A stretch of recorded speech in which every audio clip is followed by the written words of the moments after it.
and welcome to Who Dares Rolls, Mumbo Jumbo for the round about the end of November. It's probably around about the 20th.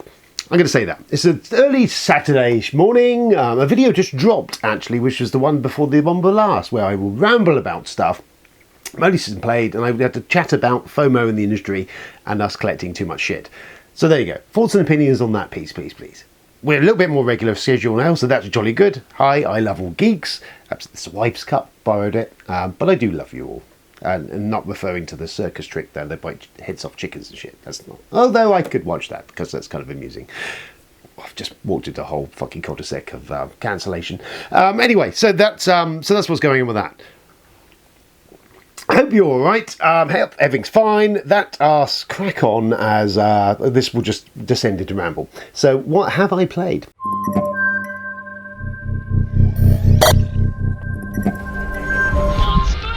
So we played. We've got a couple of games in of Imperial Miners now. I need a few more of these, but at some point I will do a review on this one. This came from Portal. It was gifted to us to review. It is a tableau tile laying game. It's very straightforward, very simple. You all play at the same time. Essentially, is on your turn, you put down a card, it activates. If you've got a chain of cards going up, as this now overview of video will be showing you, going up, they activate, ding, ding, ding, ding, as they go up. You gain all the resources or whatever it is the cards do. Rinse, repeat. You do that for 10 rounds. Whoever's got the most gems and good shit at the end of those 10 rounds is the winner. It plays very fast, though caveat to that, the teaching games, which most of the games I've played of this so far, are a bit slower going because you tend to have this whole, and this does this and this does that. So expect a couple of slower goes, but I think once everyone's grokked what is going on, it will whip along a fairly good pace and be like a kind of almost like fillerish. I reckon you can bang it out easily in under an hour, even with 4 players. And I'm making grand claims to that, but I'm saying around about that. I think it'll work quite well as 2-player. Because it's the fast nature and the tit for tat of it. Caveats to all of that. Caveats, I don't know. And the one thing I would say in regards to all that, it is very much a solo, solitaire game. You know, you're all sat there doing your thing. And it does require an amount of trust that everyone is doing what they should be doing correctly. But then if you're playing with douchebags who do that, then be off of them, scumbags. But yeah, so there is that. There is no interaction in the game. You are pretty much just going, pull a card, do an event, bang, play a card out, generate your engine, rinse, repeat. If any of that has interested you, it's cool. It's got lovely art and design on it. All the typical Imperial Settlers art, where you see the little characters and all that on the cards. It all looks neat, all looks good. Not a massive expensive price point. I think it's about 30 quid, which is okay. But yeah, wait till I get a chance maybe to review some more of that. But yeah, if any of that is of interest and you like the fast play of it, then that might be for you. And I do feel it might be a 2-player sweet spot, but we'll see. Right, what else? So Imperial Miners were covered. We played Eclipse the other day. Second off the Galaxy, 4-player. I played it for a while. I had to do a quick refresh on it because I was like, fuck, how does this play again? It is a 4X Euro space battle TI4, but with less thematic stuff and more not so thematic stuff. It's a Euro for that. You know what? It plays, once you remember how to play it, it plays relatively quickly if you haven't got Robbie or Tony or around the table suffering from terminal AP. That is. But yeah, it's a relatively quick play. It's if you're looking for that Twilight Imperium fix, but a much reduced playtime, and much reduced thematic overtones, then you know what? It is a sweet spot for that. Between Ascendancy, Eclipse and TI4, TI4 is still the top tier for me of the one that I would, if I got the time and the people, the inclination, that is always going to be the one I'd go for. The other two, I like Eclipse because it's faster. It is less thematic. It is more of a Euro game of you mathing it out, but it's still got some thematic bits to it, and you know, as Euros go, it's one of the more playable and entertaining and thematic Euros out there. It's a good game if you're looking for that 4X style of game and can't get massive big groups of people together. It's certainly Eclipse fits that area. Ascendancy, I need to play more of, but obviously got the Star Trek theme, and again, this is one that feels like a lower player count. Kind of works better because of the weird how the round mechanism works. Anyway, Eclipse, enjoyed it. It's been too long since last time. Hopefully it's not so long until next time, so I remember how to play it easier. And lovely components and all the good shit in there. Then we played last night was Zoovardis, I think it's Zoovardis. Rainer, the good Dr. Rainer Knizia. Oops, there's more cancellation. Rainer Knizia, a man who designs 200 board games every fucking waking minute of the day. I mean, he literally must just design board games on the loo. I mean, everywhere. The man just doesn't stop. So he's designed a game. I don't know if this is a reprint of an older design of his or if it's new. Zoovardis. What it is, Ben picked up. I think Shut Up and Sit Down have recently done a video bestowing how wonderful it is. So you won't be able to buy it now anyway. But quickly, just to run through it, it is a negotiation game. Essentially, you are on a board where you're progressing up the board. The idea is you've got to move your characters, and I think you start with about 6 of them, from the bottom end of the board all the way up to the top. And the more you get up there, the more chance you have of winning the game. You're collecting tokens on the way, which are hidden information to all the other players.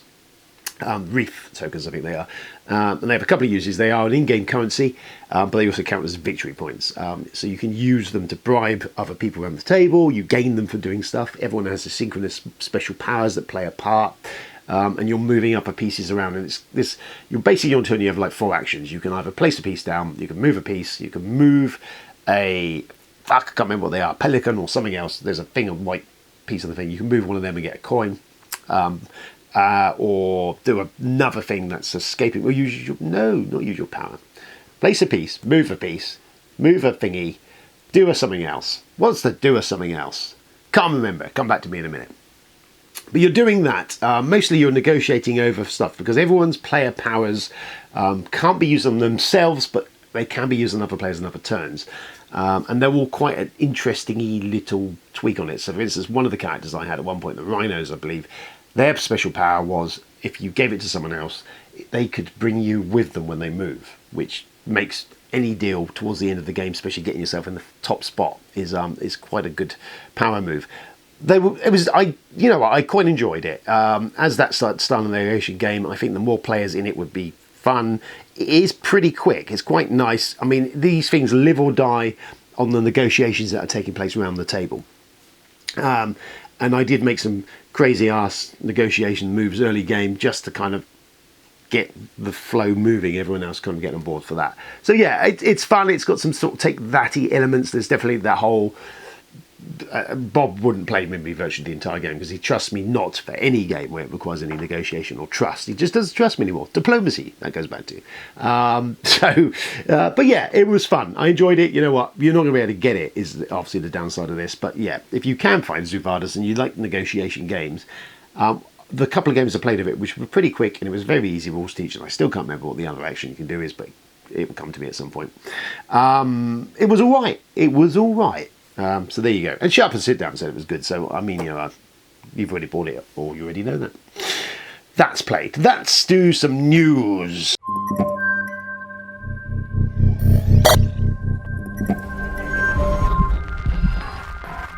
Here is the news. News!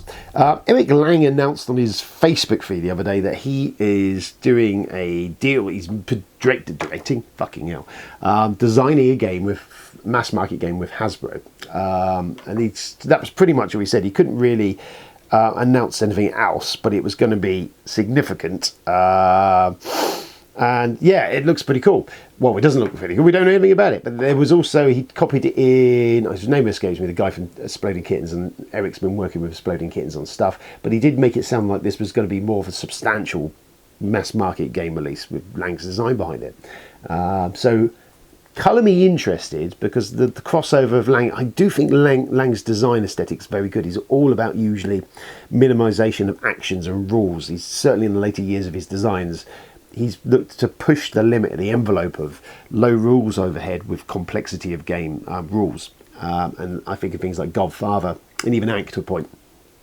There's not a massive rules overhead in those games, but they kind of designed in such a way that the complexity kind of comes out of the gameplay, and as the game evolves and develops, and it's a clever design. I respect the guy for that. I mean, it's pretty good. Nowadays, when so many games you get faced with, there's this massive rule book of stuff and you've got to comprehend before you can get rolling. These are always refreshing, that there actually is, if you break them down to nuts and bolts, there isn't a lot of rules in there. It's like Eric Leng game a lot of the time. It's very streamlined, really economy of rules, and that kind of explored stuff. I was going to say something really eloquent and fucking amazing, and it just came out as gibberish. But yeah, yes, it gets deeper and meaningful and stuff as the more you dig into it. There you go, stuff. Anyway, I was almost close to sounding professional and on top of everything. What do you do? New Board Game Geek subs page. Fuck me. So I went on Board Game Geek the other day. I'm not the world's biggest Board Game Geek thing. But, you know, I have a lot of stuff subbed on subscriptions to various forums, especially a lot of board game forums that I play or enjoy. Always just see what the discussion is around those, and I always sub to most of them, or most of the stuff in my collection I'm sub to. Yes, so we do that. We all do that. Now, normally you're faced with the subs page where you go to with the notifications, and it's broken down by category. Bom, bom, bom, bom, bom. So you've got all your forum posts there, you've got your images, you've got your whatever. Wonderful. Yesterday I click on the fucking thing and they've put a new UI on it. They've updated this thing, which has entirely changed, and now it is displaying in date order. So you just, and with images and all sorts of shit, which I'm showing up here, and you're like, what the fuck is going on? So for a brief, I think 48 hour period, that was what we were all fucking stuck with. It looks generally on the forums at the moment, the general opinion seems to be it looks like dog shit. It seems to have been that they've aimed it more for the mobile user. They have, in the last 6 to 12 hours, put in an option now in the subs settings to actually revert back to the old way of looking at it. Up to recently, you didn't have that option, but you can now at least change it, tweak it for the time being to see the old version. Now, I am old and crotchety. Maybe it's me, but I've seen a lot of people going, it is shit. It is. I mean, number one, it's not the best way to do this. You know, I didn't know they were fucking doing beta at this point in time. I didn't know this was going to drop. I've literally, one day it's fine, the next day you're faced with this entire fucking new thing. Come on, people. So yeah, I don't know. I mean, I like Board Game Geek. It's a really great font of information, but they seem to go out of their way to make it as impenetrable as possible while trying to make it more streamlined and usable. I mean, that's quite an accomplishment, isn't it? What do you think? Am I being an old shouty man at cloud, or is it genuinely fucking terrible? Which I think it's genuinely fucking terrible. And then there's Hype Haven, which is another new platform for content publishers and creators to get together and share like-mindedness. There's been at least 4 or 5 of these in the last 5 or 6 years. I can't remember the names of any of them. They seem to come and go relatively quickly. Or at least there's a few I've signed up to, and they just never seem to stick. I think the idea behind it is fairly good. So I've looked briefly at it. I need to go look at it properly and put all my stuff on there. But I mean, I have gained no traction or gained anything particularly useful or insightful from doing these things. But you know, forces for courses, whatever blows your boat, as it were. Right, that's all the news. Then we go to, we'll go to a couple of things. So this, for starters. Exit the Game advent calendars. For a few years these have been coming out, and this in fact is the Golden Book, which is the first one they did. I've looked at it and gone, they look kind of cool, and then that's as far as gone. I think there's 3 of these now. I can't remember the middle one. There's something, Ice Cave was the second one, and I think there's a something Storm. It's just come out this year. So yeah, I've been on the fence on these, and I thought, and then this year I saw them cheap actually. Magic Madhouse had this for about 22 quid, which because these are basically one play and done. And I was like, you know what? I think for something that me and Erin Dawes could maybe play, because she's not the world's biggest ball gamer at all. But Exit Games, we have played one of these once. And the Escape Room is kind of, she's more inclined to get into that. And these are all sort of little mini games. The scenario is you trying to find Santa's Golden Book, which essentially is all the wishes of all the kids in the world. So it's a good pitch to Isaac, who has already violated his chocolate advent calendar this year, because he's a bugger. So yes, this turned up just a minute ago. So I took it upstairs and I went, oh, what do you think of this? And read it out. And Isaac was fully fucking engaged. He has lost his shit. This actually helps us. Maybe this might be some passcodes I reckon you're to right. open the door so we can get Santa. That's amazing. That's a good point. Wait, look, 1, 2. Wait, I think we gotta add these. Add the numbers. We might be right, Isaac. Wait, I think we gotta. Oh my god. I think we gotta put them in the right order. Already, this has earned its value 10 times over, and we haven't even opened a box yet. So what is in this thing? Well, I mean, we're not going to get any further than this, but essentially when you open it up, you have this windows here. There's all these boxes, 24 of them, that you're going to solve to get up to the big day. And in between and behind all these will be some puzzle of some variety. And I believe, looking at it, there's even a puzzle you're going to need to solve to start the ball rolling. So you get that, and then you get this decoder card, which Isaac was again very impressed with.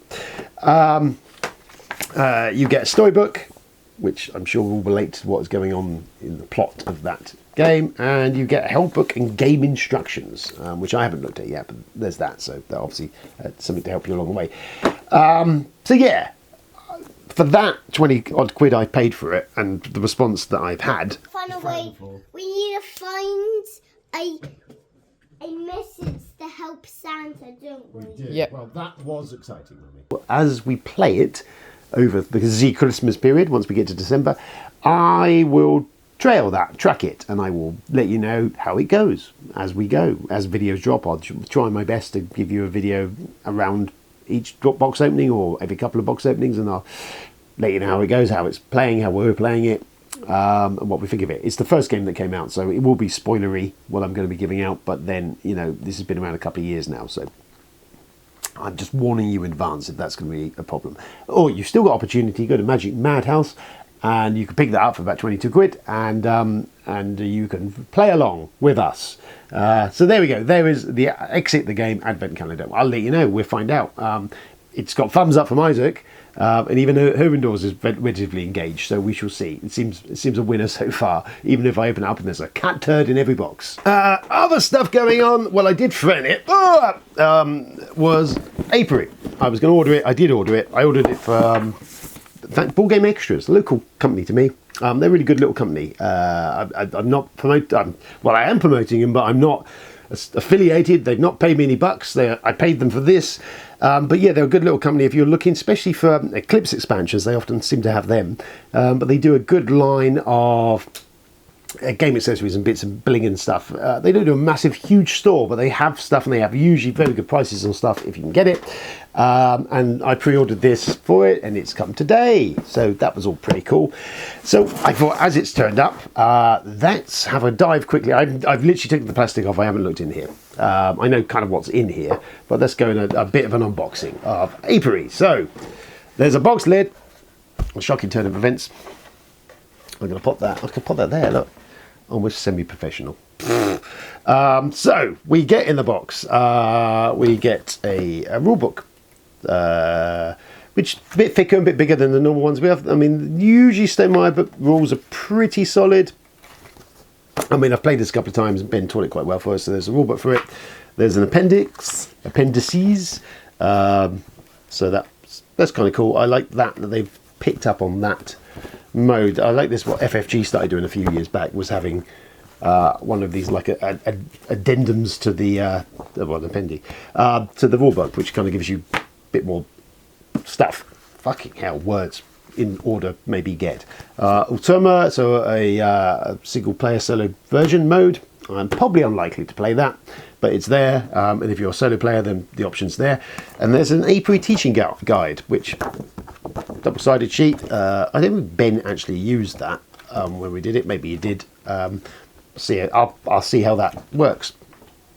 And then we get lots of tokens and stuff. So these docking mats, everyone gets one of these. These are the things you have your hibernating bees on, and during that game, and you basically do bee stuff. These are the special tokens you get. These for end game scoring, and these are the space tiles. You get lots of stuff in here. I got amused by this. The efficiency tile there looks like 3 giant big black cocks.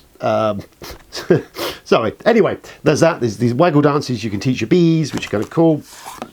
So we're getting lots of this in here. Lots of these tiles. Ooh, there we go. So these are in-game. So there's a lot of these in-game ones. Not all of these come out. I didn't know there was this many in there. These are the... I can't remember the name of them. These are like instant hit abilities when you land on these two things. These are your bees that you hibernate. This is about the only component that's a bit ropey in that everything else is really cool. And you've got these little cardboard bees for your... it's not the end of the world.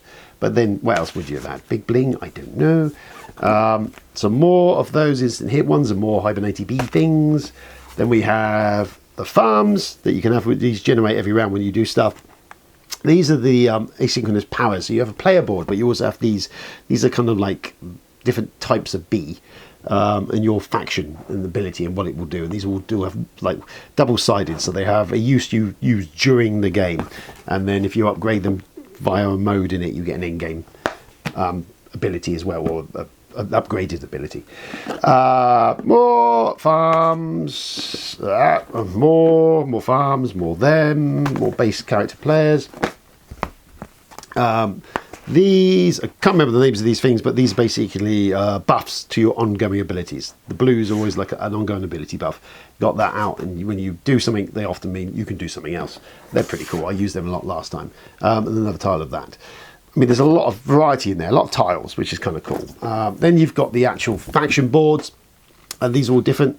There's the only thing that me and Ben said was like, well, you know, maybe they could have given us more. I mean, you've got 5 in there. Each of them's wildly different. And while there are subtle little changes to them, actually, they do seem to mix the game up. So, I mean, there's a lot of variety there. I mean, this with combined with those gives you a lot of fucking variety. But that's the one area I think they could maybe give us some more. There is a sheet of white cardboard.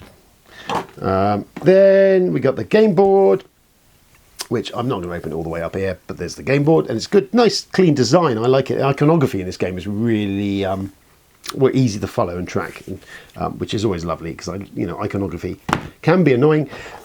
Then we get into there's an insert in the box. We get a lot of these, which are extra tiles. You can basically buy these and pop them down to expand your bee empire to fill in with more tiles. We've got the bees. These are kind of cool. They're the dice bees. Now, here's a hint. Here's a tip for you budding game blingers out there. These are nice. I do like these. But if there's one critique I have of them is the numbers. They've got a wash on them. But, you know, the numbers don't really pop all that well. They're visible and they're okay, but they're okay. Here's a tip. Get yourself one of these, a Posca marker. Like a white paint ink pen thing, permanent jobby. What you can do is get one of these and you can paint the numbers with the pen, and then they will stand out and look much more distinctive and lovely. So there you go. There is a tip for you. I think they're about £3 on Amazon. You can get one of those pens. I don't know what nib size I had. I had a 1.3 mil, I think that is. Anyway, cool. There you go. Mid-game tip. And then there's some player reference cards. These are pretty handy. Actually, they do the job very well. I've got those bits out. There was a big stack of the cards that we covered earlier on with the Automa decks in there. I'm not going to open them up. They're multi-use cards. They're kind of cool.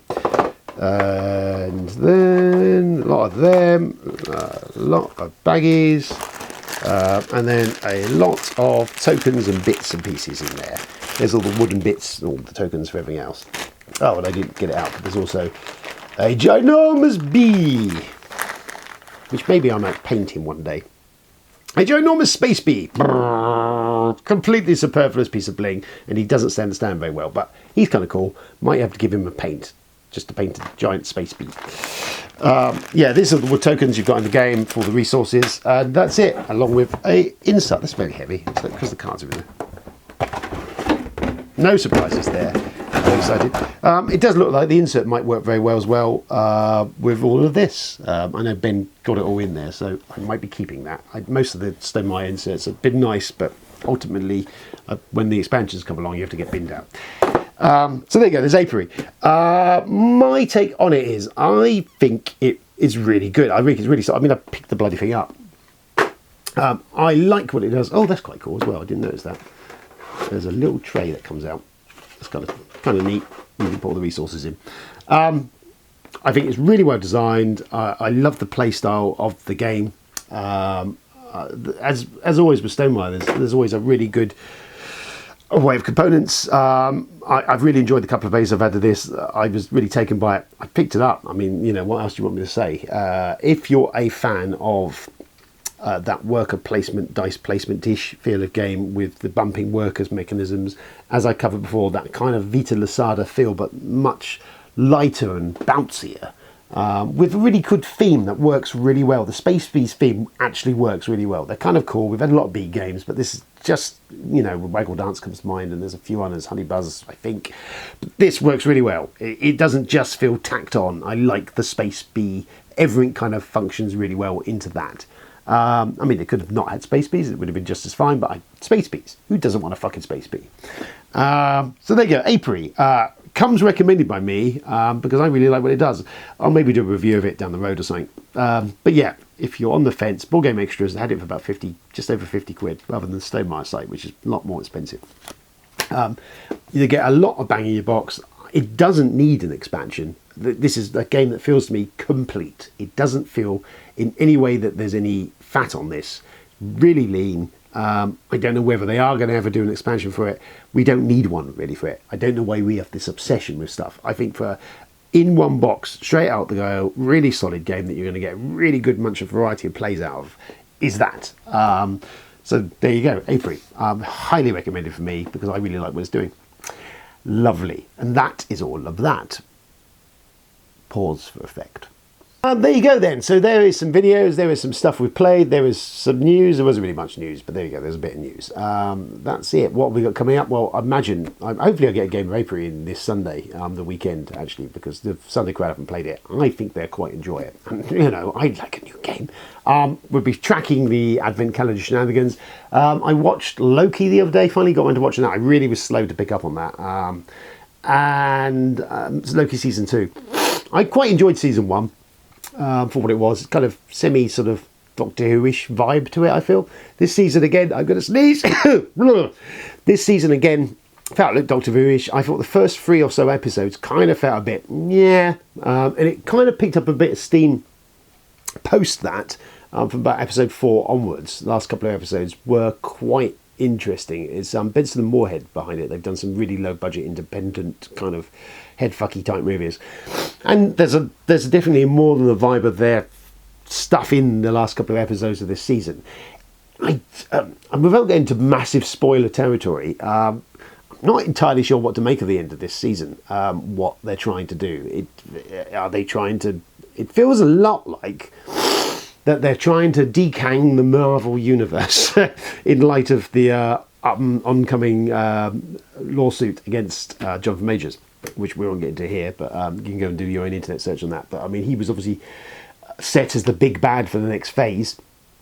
I mean, at the moment, it seems that he is still on the cards, but this season, watching it and how they develop his character, who just turned up in it, spoiler, and how it rolls out towards the end, does leave me going, are they rewriting? Is he now still the big bad? It looks a little bit like, maybe, I don't know. Go and watch it. And if you're a big fan of it, go and watch it. It's definitely a massive step up from Secret Invasion, which was fucking awful.